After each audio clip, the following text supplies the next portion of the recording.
আসসালামু আলাইকুম এভরিওয়ান। চলে এলাম নতুন আরেকটি রেসিপি নিয়ে।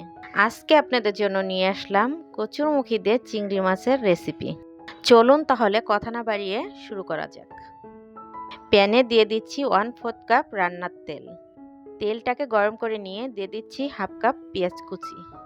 পেঁয়াজটাকে একটু ভেজে নেব। পেঁয়াজটা ভাজা হয়ে গেলে এখন দিয়ে দিচ্ছি 2 চা চামচ রসুন বাটা।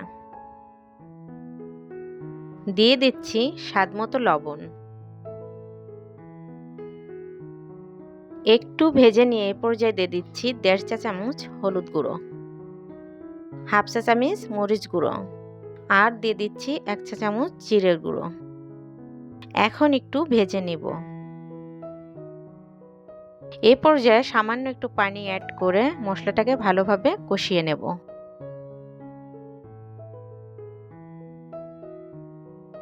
ভালোভাবে কষানো হয়ে গেলে এ পর্যায়ে দিয়ে দিচ্ছি রেডি করে রাখা চিংড়ি মাছগুলো।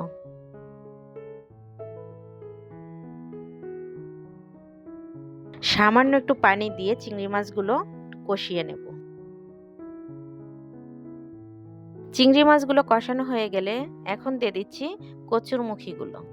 কচুরমুখীগুলো আমি কেটে ধুয়ে পরিষ্কার করে সামান্য পানিতে হলুদ দিয়ে সিদ্ধ করে নিয়েছিলাম। কচুরমুখীগুলো ভালোভাবে নেড়ে চেড়ে সামান্য একটু পানি দিয়ে ভালোভাবে কষিয়ে নেব।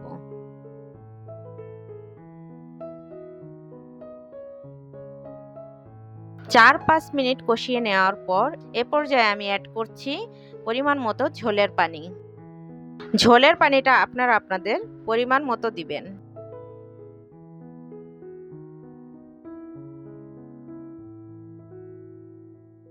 ঝোলের পানিটা শুকিয়ে এলে এ পর্যায়ে দিয়ে দিচ্ছি 4-5টি কাঁচামরিচ। কাঁচামরিচটা দেওয়ার ফলে সুন্দর একটা ফ্লেভার আসবে। আর 2-1 মিনিট রান্না করে তরকারিটা আমি নামিয়ে নেব। তৈরি হয়ে গেল আমাদের আজকের রেসিপি। বাসায় ট্রাই করে অবশ্যই কমেন্টে জানাবেন কেমন হলো। ফিরে আসবো নতুন কোনো রেসিপি নিয়ে। ততদিন ভালো থাকবেন, সুস্থ থাকবেন। আল্লাহ হাফেজ। রেসিপিটি ভালো লাগলে সাবস্ক্রাইব করে পাশে থাকার অনুরোধ রইল।